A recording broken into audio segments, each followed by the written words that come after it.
오늘 우리가 어디 가게 되는가 하면은 엠마오, 엠마오 마을로 가는 두 제자. 딱 한 번 나타나요. 엠마오 부활하신 예수님이 가셨던 곳. 그리고 거기서 조금 떨어지는 곳에 기르앗 여아림이라고 있는데 법궤가 머물렀던 곳이죠. 법궤를 잃어버렸잖아요. 빼앗겼잖아요. 그랬다가 베세메스로 돌아왔다가 예루살렘으로 올라가지 않고 실로로 가지 않고 기리앗 여아림에서 아주 오랜 동안 머물게 되는데 다윗 때 이제 그것을 예루살렘으로 가져가자는 그것들이 잠깐 들려보게 될 것이고, 또 법궤가 들어왔던 베세메스도 우리가 가게 될 겁니다. 근데 베세메스에 가면은 바로 그 앞동네가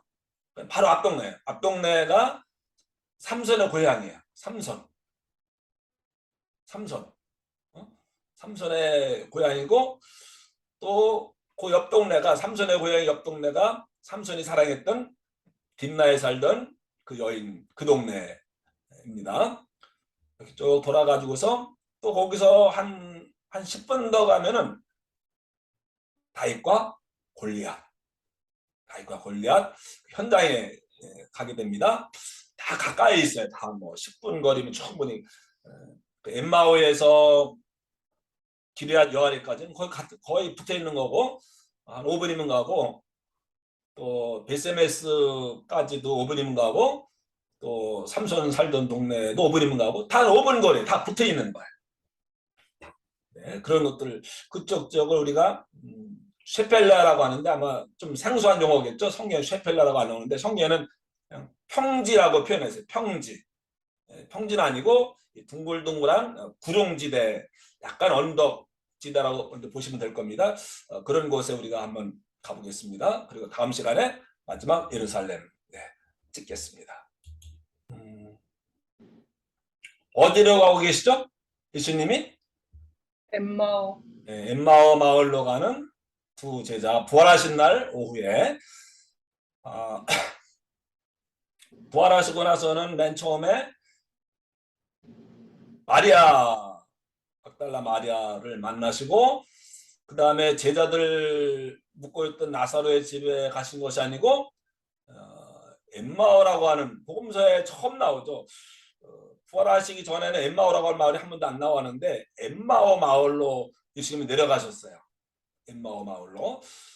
엠마오가 어딘가 유명한 성화잖아요. 엠마오 마을로 가는 두 제자.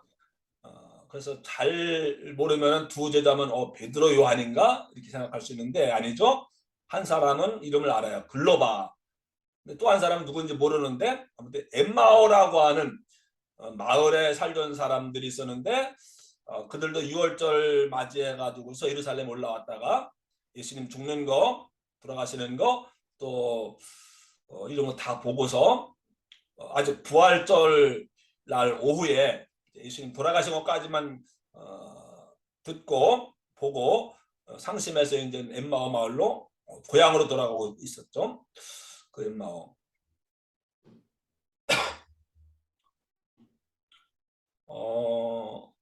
상당히 호젓한 산길이죠.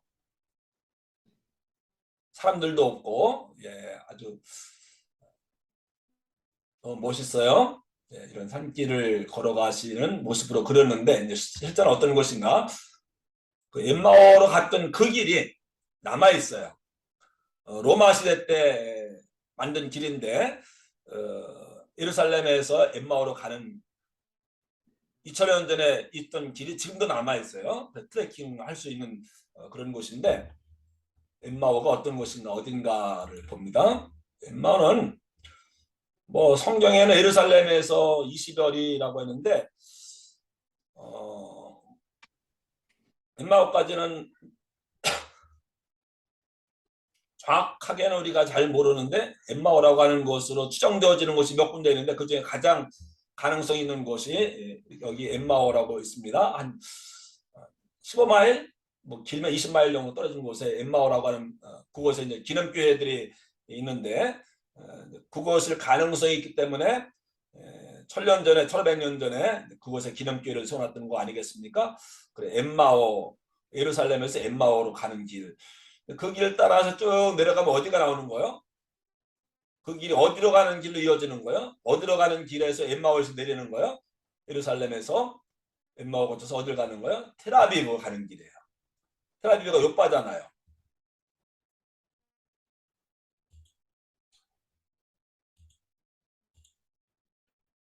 예루살렘에서 이렇게 가면 여기가 텔아비브 요바잖아. 이게 제일 말하자면 이스라엘에서 이게 경부고속도로인데 제일 번화한 또 통행량이 많은 제일 중요한 동맥과 같은 그런 하이웨이인데 예루살렘에서 지중해 어디?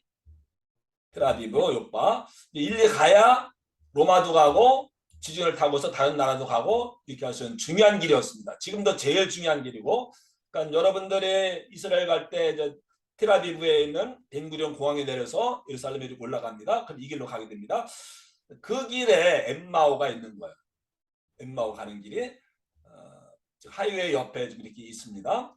그리고 예루살렘에서 엠마오를 거쳐서 또 어디로 갔는가 하면은 아벡이라고 하는 곳을 거쳐서 가이사랴가 어떤 것이죠?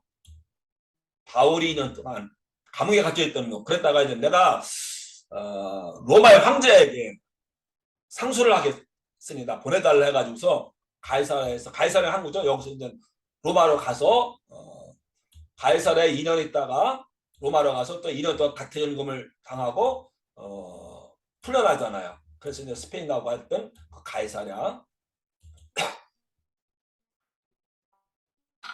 그러니까 이 길은 아주 중요한 제가 비유적으로 이야기하는 경부고속도로처럼 제일 중요한 길입니다.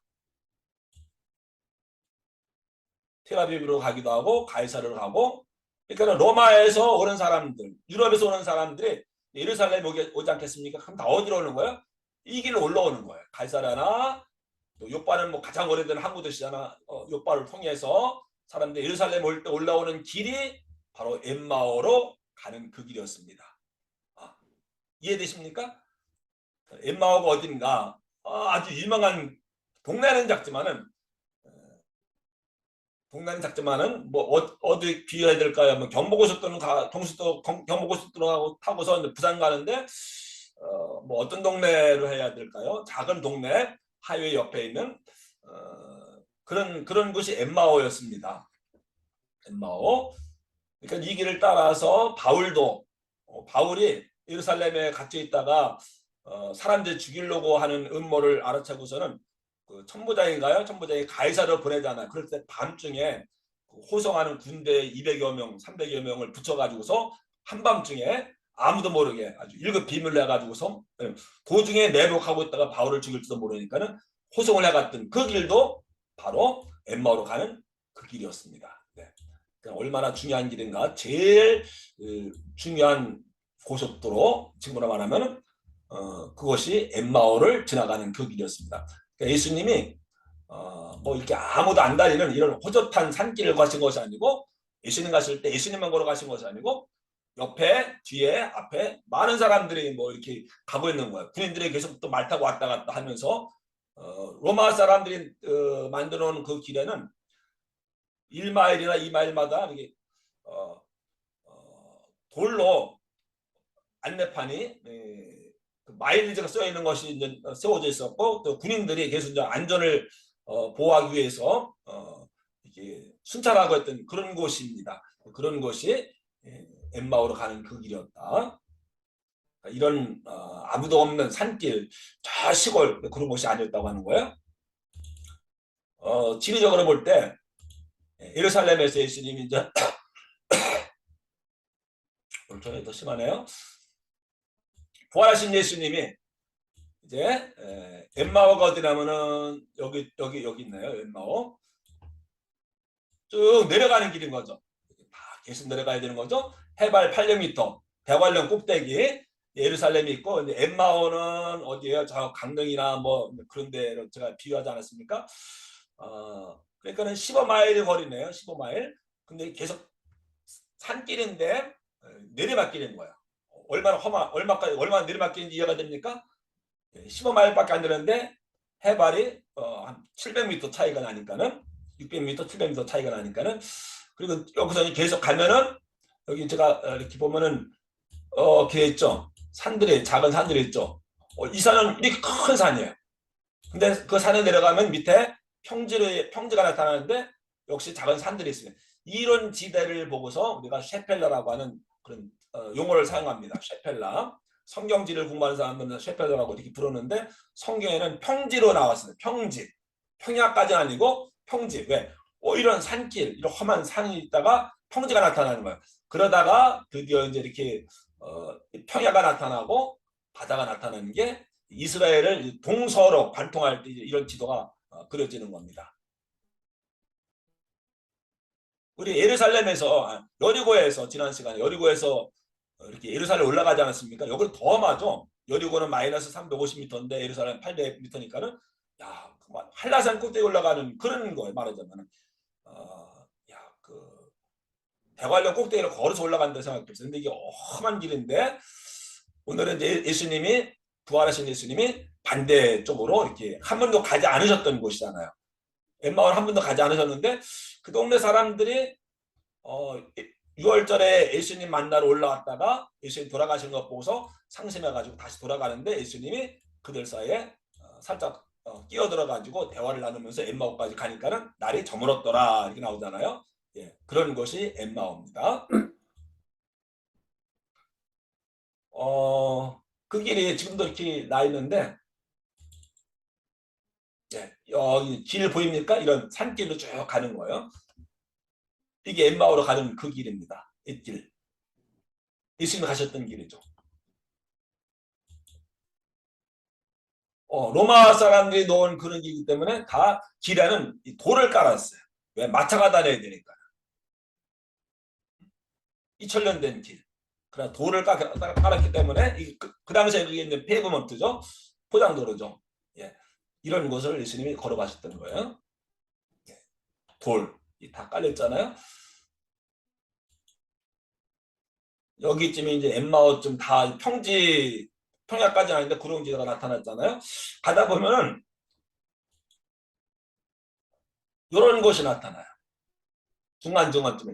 이게 이제 표지석인데 여기까지 어디까지 얼마 남았다고 하는 그 안내 마일스톤이라고 하면 마일스톤 몇 마일 남았다고 하는 곳을 보여준 돌이 이렇게 남아 있습니다. 예. 여기가 엠마오로 가는 그 길이었죠. 근데 이제 우리는 엠마오로 내려가는 것만 생각하는데 사실은 뭐예요? 내려갔다가 부활하신 날 밤에 저녁 오후에 내려가셨다가 보니까는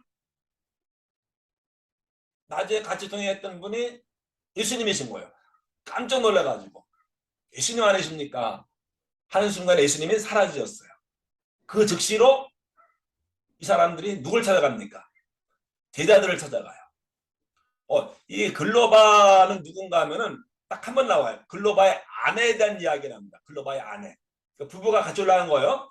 여기 사는 엠마오에 살던 시골에 살던 글로바의 부부가 예루살렘에 올라간 건데 글로바의 아내가 예수님이 십자가에 달려 돌아가실 때 마리아, 막달라 마리아와 다른 마리아와 그들과 함께 있었습니다. 글로바의 아내가 마지막까지 예수님의 죽음을 지켰던 그런 사람인 거예요. 복음서에는 예수님이 엠마오에 가셨다 그런 이야기 없습니다. 늘 갈릴리에서 이렇게 활동하시는데 아마 이 사람들은 예수님이 예루살렘에 내려오실 때마다 예수님 만나러 올라갔고 그래서 복음을 듣고 예수님을 따르는 그런 사람들이었던 것을 알 수가 있죠. 사람들은 6월절 날 성전의 제자들이 위해서 올라갔지만은 이 엠마오에 살던 글로바라고 하는 사람은 부부는 예수님 만나러 간 거예요. 그때도 예수님 만나러 갔는데 예수님과 함께 있었는데 예수님 돌아가시는 것까지는 봤습니다. 그래서 시대에 차가지고 집으로 돌아오고 있었는데 그런 이름 없는 그러나 예수님을 믿고 있었던 제자들도 아닌 그런 사람을 예수님이 만나 주셨잖아요. 부활하신 예수님이 가장 먼저 만나 주셨던 사람 가운데 한 사람이 12제자를 만나기 전에 11제자를 만나기 전에 먼저 만나 줬던 사람이 글로바, 또 글로바의 아내. 그러면 엠마오 마을로 가던 두 제자라고 했을 때 언뜻 생각드는 것이 글로바만 갔을까요? 글로바 아내도 같이 올라왔는데 우리가 보듯이 그러면 남자 여자 부부일 가능성도 있겠다 그런 생각도 드네요. 더 자료를 찾아봐야 되겠습니다. 네, 그랬다가 이 사람들이 예수님 부활하신 예수님 만나고 그래서 그 즉시로 이 길을 올라가잖아요. 이 험한 산을 또 올라가는 거야. 낮에는 한 4시간, 5시간, 15마일이면 뭐 이게 6시간 걸리는 거리잖아요. 6시간. 그런데 다음날 아침에 날이 밝아서 또 올라가지. 근데 그럴 수가 없었던 거예요. 너무 놀라운 소식이다. 예수님 부활하셨으니까 이보다 더 놀라운 소식이 어디 있겠습니까? 그 소식을 전하러 그 한밤중에 여기 또 올라가는 거예요. 15마일을 한밤중에 가는 거예요. 이 산길을 또 올라가는 거예요. 가서 밤 12시에 제자들에게 내가 예수님 만났다고 이야기해 주잖아요. 그러니까는 이 사람들은 예수님의 제자들하고 가까운 사람이었던 것을 알 수가 있죠. 어디에 지금 모여있는지 아는 거예요. 그래서 모여있는 곳으로 갔잖아요. 가서 우리가 예수님 만났다. 그런 소식을 전해주지 않았습니까? 그러자마자 또 부활하신 예수님이 딱 짠 그 장소에 나타나잖아요. 우리 엠마오 마을로 가는 두 제자 이야기만 하는데 뭐예요? 예루살렘을 올라가는 두 제자. 뭐 두 사람인지 어떤지 모르지만은 부활의 소식을 전해주기 위해서.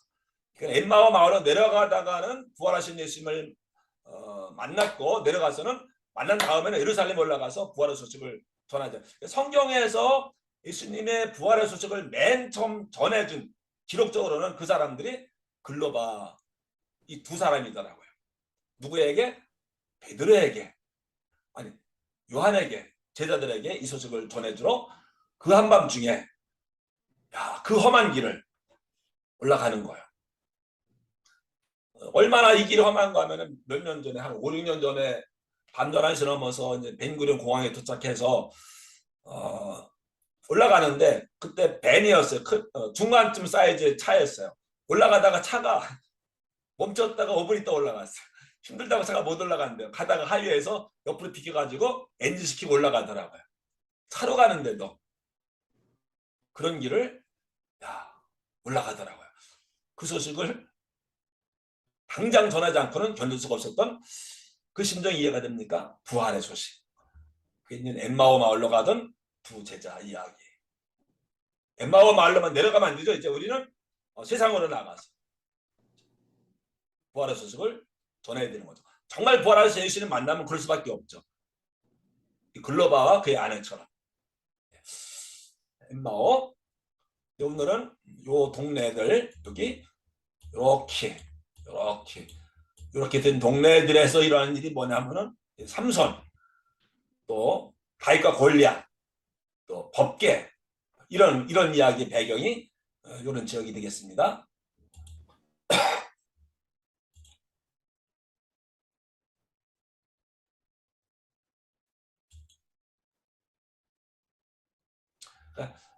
가장 번화했던 길이다 말씀드렸죠. 이번에는 베세메스를 갑니다. 베세메스.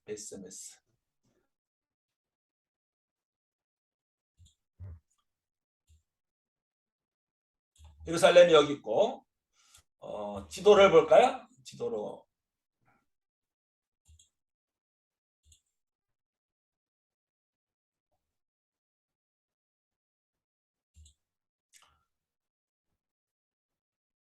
좀 더 확대를 하겠습니다.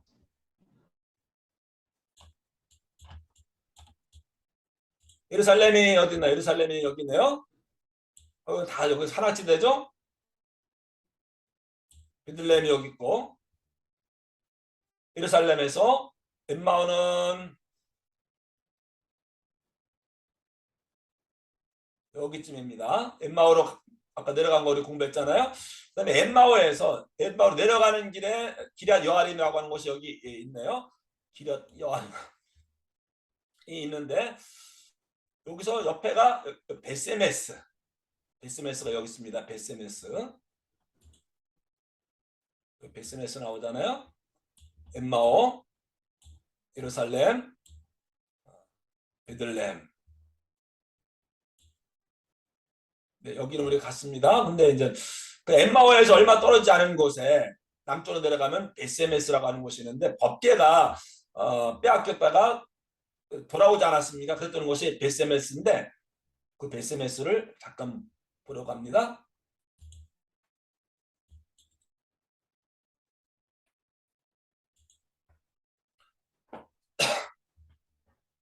어떻게 빼앗겼는가 우리 이미 배우긴 했었는데 실로에 성소가 있었잖아요. 300년, 350년 동안 여기가 명실상부한 이스라엘의 12지파의 수도였었고 여기 있던 제사장이 엘리잖아요.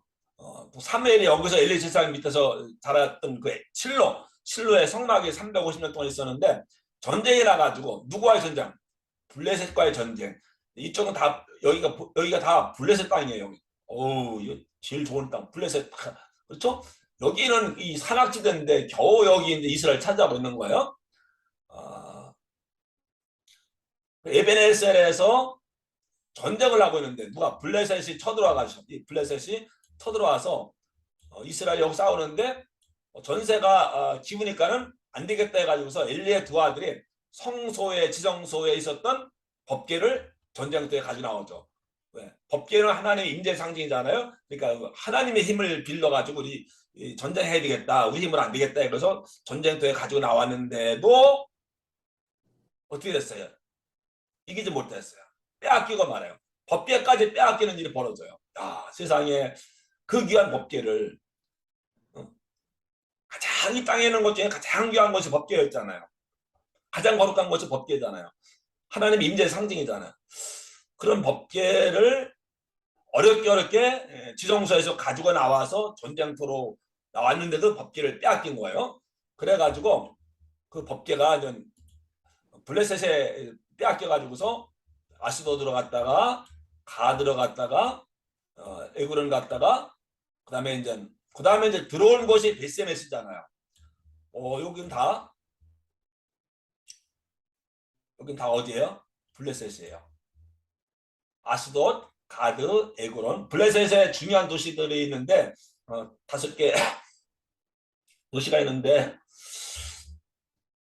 그런 것들은 이제 전전 이게 법계가 가는 곳마다 재앙이 일어나니까는 우리 이거 보관하지 않겠다. 다른 도시로 떠넘기는 거예요. 그래서 다 블레셋 한 바퀴 돌고서 한 소시 나중에 돌려보내야 되겠다 해서 법계가 돌아오잖아요. 이스라엘이 그 블레셋과 싸워서 되찾아온 것이 아니고 빼앗긴 법계가 스스로 돌아다니다가 스스로 표현이 어떨지만 스스로 다시 돌아옵니다. 이스라엘 돌아갑니다. 스스로 돌아오는 거예요. 어떻게 해요? 가는 것마다 재앙이 일어나니까는 이거 안 되겠다. 우리가 감당하지 못한다. 정말 이건 이스라엘의 신이구나 해서 돌려줍니다.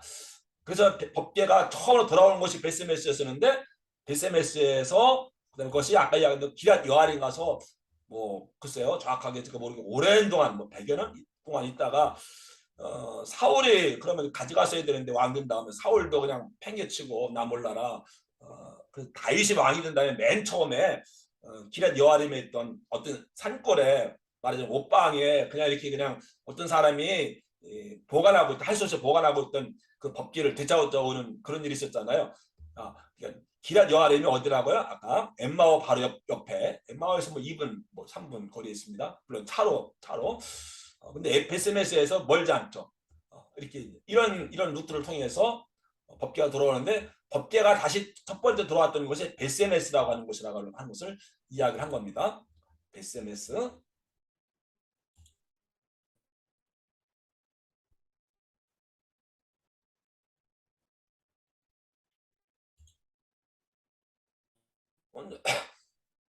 이해를 다시 한번 해드리기 위해서 이거 지중해예요. 좀 우리가 보는 지도가 좀 아니죠? 이게 좀 세워졌으면 좋았을 텐데 가로로 해가는 하는 바람에 지중해가 있고 텔아비브가 여기 있고 또 사해가 이쪽에 있고 여기 다 뭐 여기는 베들레헴, 뭐 헤브론, 부엘세바 이렇게 산지가 산악지대 700m, 800m 산악지대고 블레셋 평야가 이렇게 있습니다. 지중해 하는 쪽으로 평야죠.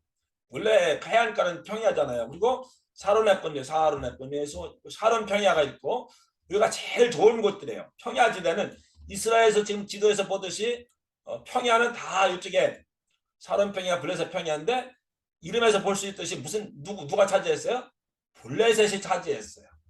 가나안 땅에 들어가서도 젖과 꿀이 흐르는 그곳은 이스라엘 사람이 차지를 못했잖아요. 블레셋 사람들이 엄마 지금 성경 공부 중이야. 네, 블레셋 사람들이 찾아오셔서 이름도 블레셋 평이에요. 정말 여기만 찾아오셨다고 한다면 정말 젖과 꿀이 흐르는 땅이라고 이야기할 수도 있을 텐데 여기를 끝끝내 찾아오지 못했던 거예요. 그래가지고 이제 오늘 전쟁에서도 지잖아요. 패배해서 법궤도 빼앗기고 그러잖아요. 바로 이어서 하게 될 다윗과 골리앗 전쟁에서 이제 다윗이 이기지만은 네. 평야가 있기 전에 평야가 있고 그 다음에 산악지대를 이제 800m, 700m 올라가기 전에 여기 동글동글한 데가 있죠. 여기 동글동글한 데, 요 지역. 여기가 평지예요. 평지인데 작은 산들로 되어 있어요. 아직 본격적으로 산이 시작되지는 않았어요.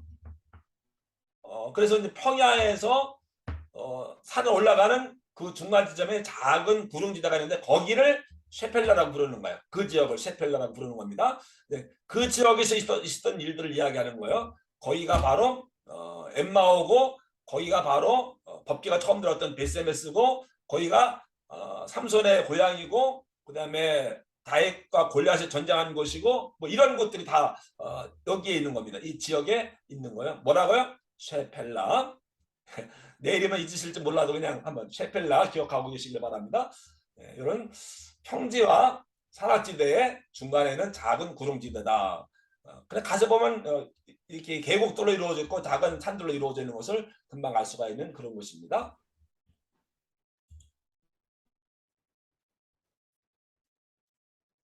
이제 우리가 그 계곡을 오늘 공부하는데 계곡 그 작은 산 사이에 나 있는 계곡이 몇 개가 있는데 이제 그것을 우리 공부를 하는 겁니다. 예, 오늘 좀 생소한 평상시에 거의 보지 못했던 그런 것들을 우리가 가보게 되는데 아얄론 골짜기 이게 왜 안 없으냐? 이사야서에서 나오는 아얄론 골짜기가 있고 아얄론 골짜기 있고 그다음에 지금 이제 소렉 골짜기가 이렇게 있고 엘라 골짜기가 이렇게 있고 또 두 개의 골짜기가 있는데 이거는 우리가 안 배우고 성경에 잘 안 나오니까는 중요한 것이긴 하지만은 하여간 골짜기가 이렇게 두 개가 더 있습니다.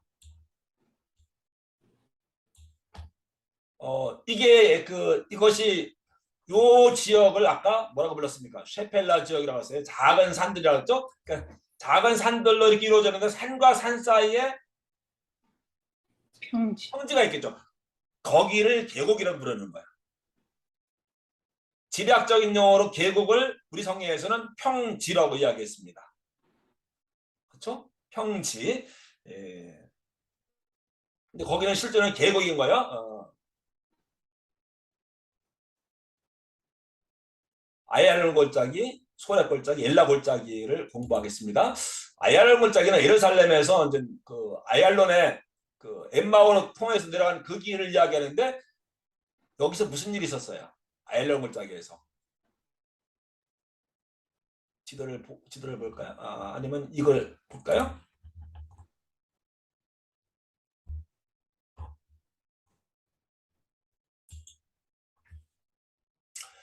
전쟁이 났는데 역시 블레셋과의 전쟁이었어요. 태양이 멈추고 달이 멈추고. 네, 맞습니다. 길갈에 모여 있는 길갈에 이제 이스라엘 군대가 진을 치고 있었는데 블레셋에서 기브온까지 쳐들어온 거예요. 기브온은 예루살렘입니다.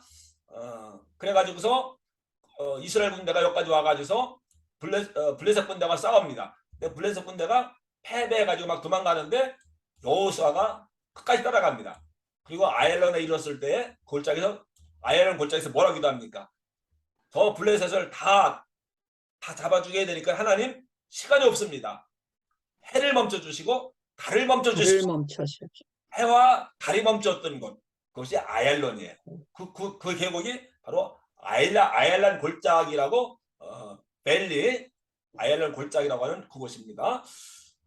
지도로 보면 어딘가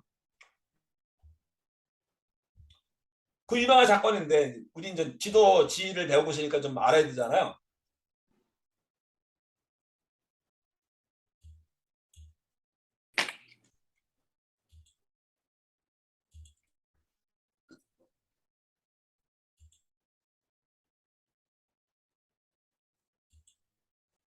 여리, 여리고가 여기에요. 여리고에서 기브온에 가서 여기서 전쟁에서 패배해서 엠마오 옆이 그 바로 거기 아얄론이거든요. 엠마오 그 지역이 거기까지 쫓아가서 골짜기를 막 퇴각해서 도망가는 블레셋을 따라가면서 하나님 저들을 다 죽일 수 있도록 해와 달을 멈춰 주시옵소서. 해야 멈추어라. 달아 멈추어라. 그 기도했을 때 멈췄다고 하잖아요. 그곳이 바로 이 지역입니다. 예루살렘에서 지금의 텔아비브 가는 길에 있는 거예요. 예수님 어느 마을로 가셨어요? 엠마오 마을. 거기에요. 그러니까 엠마오 마을 우리 배웠는데 몇 가지가 연결되어지죠. 법궤가 들어왔을 때 기럇 여아림에서 몇 년 동안 있었잖아요. 오랜 동안 몇 년이 뭡니까? 오랫동안 있었잖아요. 그리고 엠마오 옆에 뭐가 있는 거예요? 아얄란 골짜기가 있는 거예요. 해야 달아멈춰놨던 그곳. 거기가 엠마오가 있는 곳이에요. 근데 세 개의 사건이 중요한 여러분이 알고 있는 다 사건이 다 그저 같은 적인 것을 알 수가 있죠. 엠마오, 아얄론, 그다음에 뭐 기럇 여아림 우리 다 뭐 전혀 감이 없었는데 다 그 지역인 거야. 다 거기서 뭐 1마일, 2마일 안에 다 그 지역들이 포함되어 있는 거예요. 근데 생각을 해보세요. 여기서 그 엠마오로 가는 그 길 따라서 그때는 이제 그 길은 없어졌을지 모르지만은 그 길로 해가지고서 엠마오까지 추격가면서 저들을 다 잡을 수 있게 해달라고 기도했던 아얄론 골짜기였어요. 아얄론 골짜기였습니다. 아얄론. 지금은 이제 텔아비브 가는 길에 바로 있습니다. 예루살렘에서 텔아비브 가는 길에. 아니면 여러분들이 이제 예루살렘에서 벤구리온 공항 가다가 중간쯤에 라트론이라고 하는 곳이 있습니다. 정선에 있습니다. 거기가 아얄론 골짜기인 거예요. 예. 저기 뭐 갈릴리 어딘가 뭐 저기 뭐 헤브론 어딘가 아닙니다. 예. 제일 중요한 도로. 예.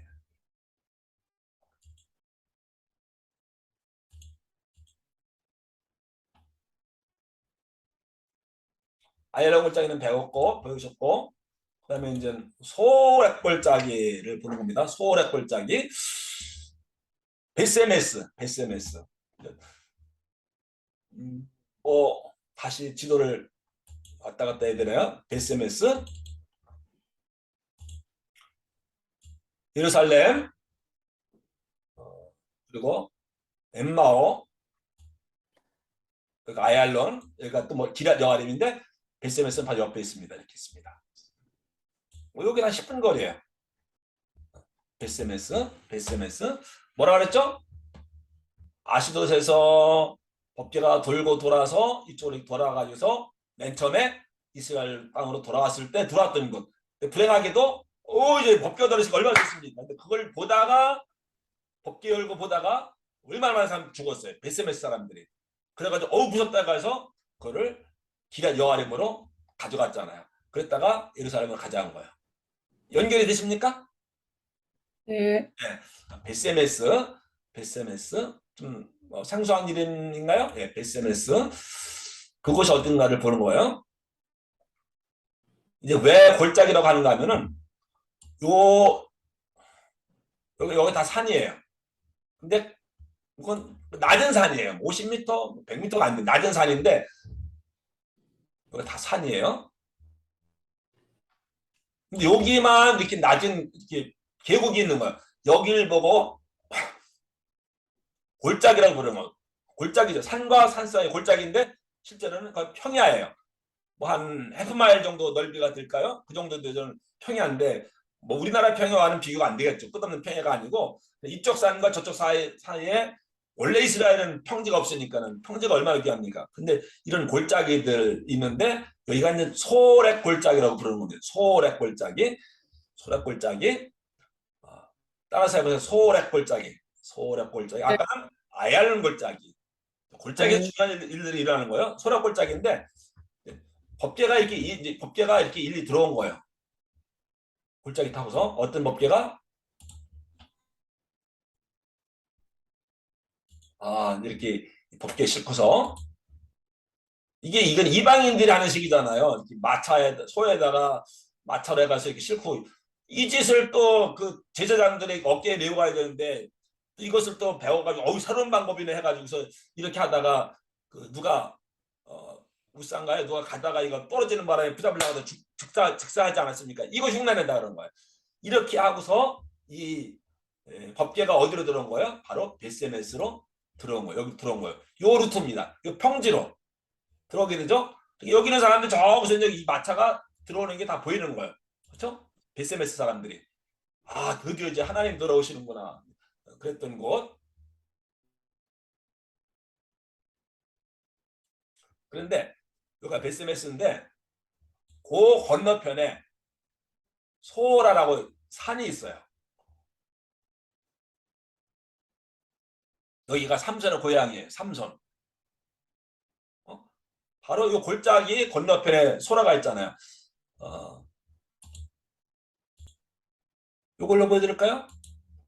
지금 이쪽에서 찍은 거죠. 사진을. 여기서 이쪽에 여기가 이쪽이 베세메스예요. 베세메스고 요게 소의 골짜기예요.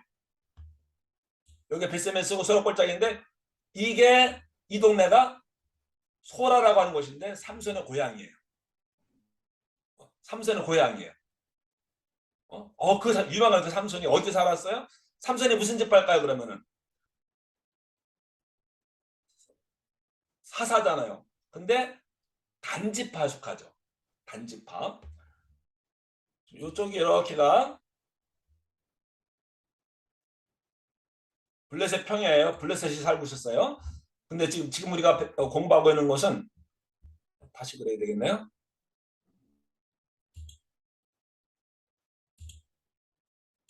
너무 재밌어요.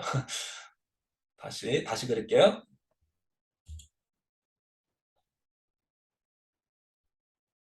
이렇게가 블레셋이에요. 근데 지금 우리가 이야기하고 있는 곳은 지금 여기입니다. 여기는 12지파 가운데 누가 살고 있었어요? 누구에게 그 땅이 주어졌습니까?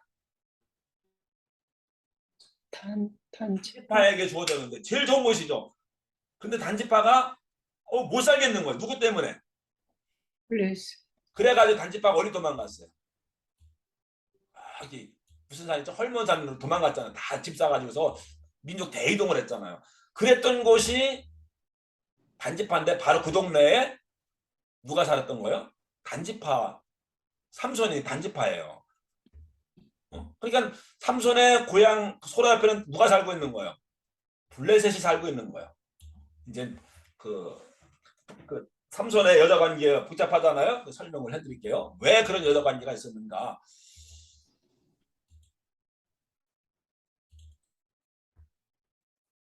네, 요런 소래골짜기가 있는데 이제 법계가 들어왔잖아요. 그리고 베세메스고 그 앞에 있는 산이 뭐라고요?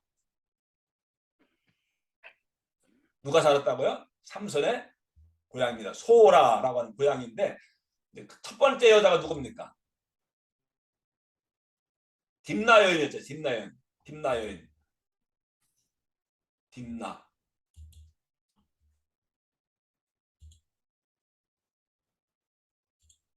이 동네가 딥나예요. 그 소래 골짜기에 저만큼의 이게 딥나예요. 요게 딥나입니다. 소래 골짜기에는 크지 않아요. 작은 마을이었어요. 그런데 소래 골짜기 우리 금방 소래 골짜기 배우지 않았습니까? 여기인데 그 삼손의 고향은 어디냐면 여기에요. 산동네, 소란. 그러니까 옆 동네가 딥나의 고향이에요. 딥나에 살고 있던 마을이에요. 그러니까는 옆에 동네 뭐 이렇게 누가 순이가 살고 그 옆에 동네 영철이 살고 그런 거예요. 그러니까 어려서부터 같이 자랐겠죠. 저 사람은 블레셋 족속이긴 하지만은 또 나는 단지파이긴 하지만은 이스라엘 사람이긴 하지만은 같은 지역에 살았던 사람들인 거예요. 너무 잘하는 거예요. 이해되십니까? 저 멀리 뭐 이런 게 아니고 가서 보면 봐요. 다 옆 동네 지금까지 다 배우지 않았으면 이번 학기 보면 다 옆에요. 아 재밌잖아요.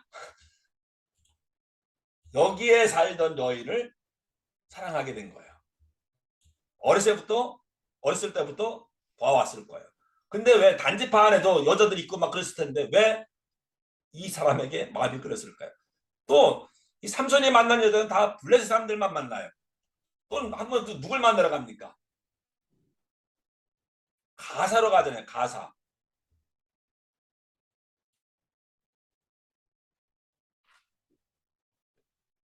삼손이 지금 여기인데 가자 스틸 여기 있잖아요. 가자 여기까지 가는 거예요. 거기 창녀집에 들어갔잖아요. 세 번째 여인도 있죠. 솔의 골짜기에 사는 어떤 여인을 사랑했습니다.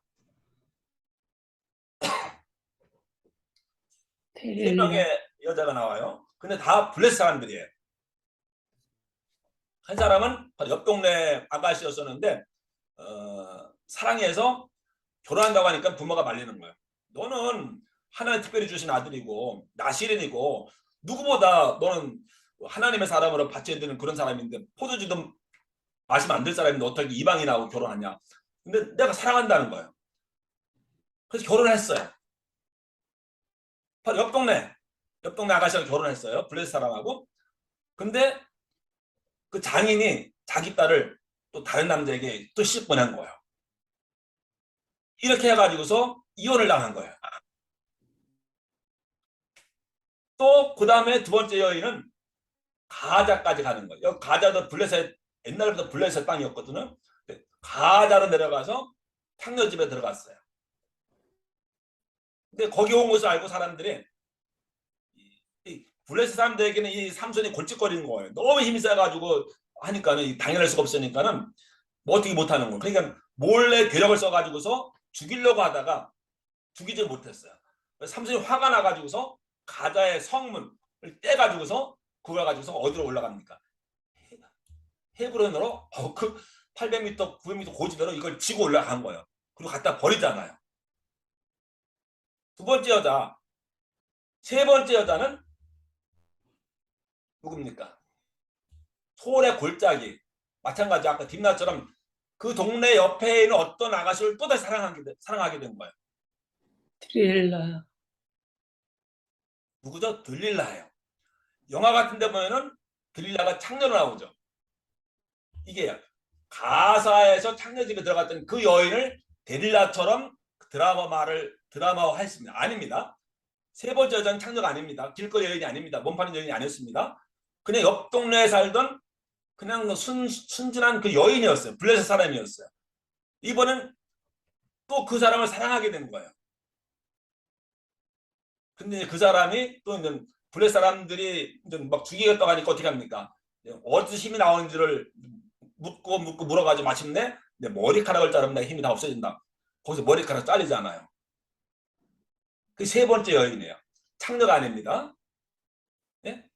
가사에 있던 사람이 창녀입니다.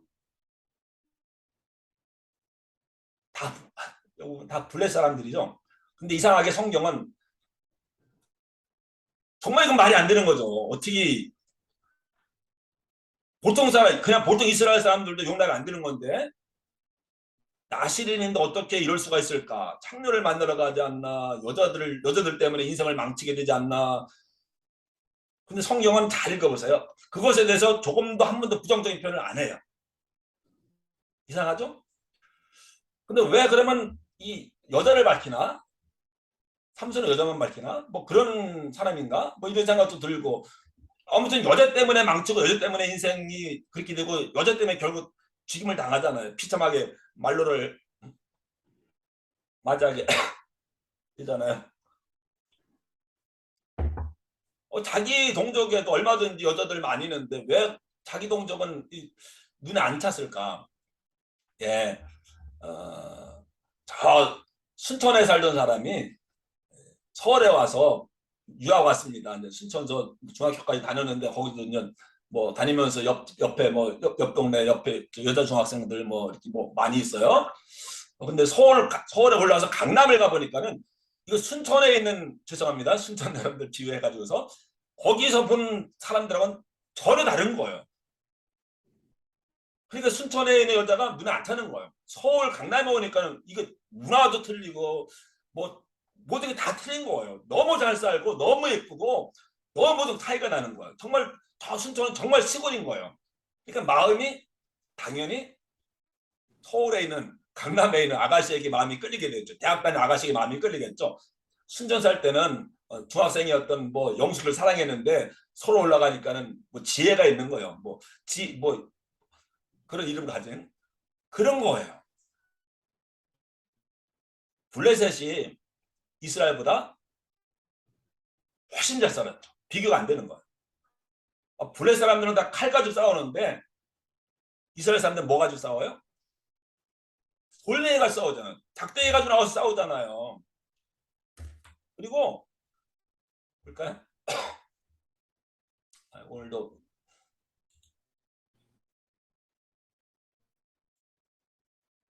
표현을 오늘 말씀 준비하면서 이게 오늘 사실 예루살렘 시작해가지고 여기까지 오는데 1시간이면 되는데 저는 여기까지 오는데 5시간 넘게 작업을 한 것 같아요. 훨씬 더 시간이 걸렸어요. 여기 사사기 14장 4절을 봅시다. 그때 블레 사람이 이스라엘을 다스린 까닭에 이런 관계예요. 단지파 도망갔잖아요. 늘 쳐들어오면 누가 쳐들어옵니까? 블레셋이 쳐들어오는 거예요. 늘 지는 거예요. 물론 이길 때도 있었죠. 사울과 그래도 요나단도 결국 블레셋과 전쟁하다가 전사당하지 않았습니까? 어느 정도가 하면은 이 이스라엘에서는 철 가지고 연장 만들지 못하도록 왜? 그렇게 하면은 칼 만들 수 있으니까 무기를 만들 수 있으니까는 이스라엘에 있는 모든 그런 거 만드는 데를 뭐라고 하죠? 대장간을 없앴어요. 없애가지고서 하다못해 호미를 만들 때에도 블레셋 가서 만들게 했어요. 그 정도예요. 성경에도 오늘 처음 알았는데 이런 표현이 나오거든요. 이스라엘을 다스렸다고 할 정도로. 끝끝내 이런 걸 다 알아야 이제 다윗과 골리앗 이야기가 이해가 되는 건데 이 지도를 보세요. 이거 첫 번 학기에 우리가 배웠을 거예요. 영토입니다. 이스라엘 영토인데 솔로몬 때도 다 찾아낸 여기만 블레셋만 찾지 못했죠. 또 왕국 시대에도 역시 여기 찾지 못했습니다. 12지파 나눠줬는데도 단지파는 결국 여기 찾지 못하고 이쪽으로 이주해 갔어요. 언제 비로소 차지하게 되는가 하면은 BC 100년에 BC 100년은 어떤 때인가 하면 다 이제 이스라엘도 망하고 블레셋도 망하고 다 그때는 헬라가 로마가 다스리고 있을 때라 다 그냥 로마에 의해서 저절로 블레셋이 없어진 거예요. 그래서 이스라엘 영토에 포함된 거예요. 이스라엘이 블레셋을 차지한 적이 없었어요. 그것도 남의 나라에 의해서 그 영토에 이스라엘 영토에 이렇게 흡입된 것이지 그런 나라가 바로 블레셋이었습니다. 좀 더 어렵게 이야기할까요? 고고학적으로 이야기하면은 이스라엘은 청동기 시대예요. 근데 블레셋은 철기 시대예요. 이게 여러분 우리나라하고 일본하고 뭐 30년 전만 해도 막 50년 차이 나는데 100년 차이 난다 막 그랬잖아요. 청동기 시대와 철기 시대의 차이는 뭐 지역에 따라 다를 수 있지만 이건 막 300년, 500년까지 차이가 날 수 있는 거예요. 청동기 시대에 있는 사람들이 철기 시대로 가는데 몇백 년이 걸려요. 근데 이스라엘 딱 가나안 사람들이 들어오니까 가나안의 그 땅에 들어오니까는 무슨 일이 벌어졌습니까? 이렇게 여기 가나안에 들어왔을 때 여기는 이미 누가 들어와 차지하고 있었어요. 블레셋이 들어와 차지하고 있었어요. 뒤늦게 이스라엘이 이 영토를 찾아러 들어온 겁니다. 와서 보니까 이 사람들은 강력한 거예요. 무기가 다른 거예요. 싸움이 안 되는 거예요. 그 이쪽에서는 물매 가지고 돌 가지고 막 짝대 가지고 막 싸우는데 이쪽에서는 칼을 가지고 막 갑옷이 있고 막 이렇게 전쟁하잖아요. 전쟁이 안 돼, 게임이 안 되는 거예요. 그래서 한 번도 차지하지 못했다는 거죠. 이렇게 차이가 나니까는 당연히 삼손의 마음이 거기 있는 여인들에게 빼앗게 되는 것이고, 제일 중요한 것은 삼손이 바로 그 옆 동네 그 문화를 받고 살았다고 하는 거죠. 삼손이 예루살렘에 살았으면은 뭐 블레셋이 어떻게 사는지 거기 어떤 여인을 사랑할 리가 만무죠. 근데 옆 동네가 바로 옆 동네가 블레셋 나라인데 너무 잘 사는 거야. 예를 들면은 미국이 블레셋이고 옆 동네 멕시코가 이스라엘인 거야. 그러니까 자꾸 미국 여자가 금발 머리가 이게 이 눈에 들어오는 거예요. 근데 옆에 사는 거예요. 그러니까 자꾸 그 동네 가는 거예요. 근데 9시네요. 다음 시간에 할 수 없이 해야 되겠네요. 네.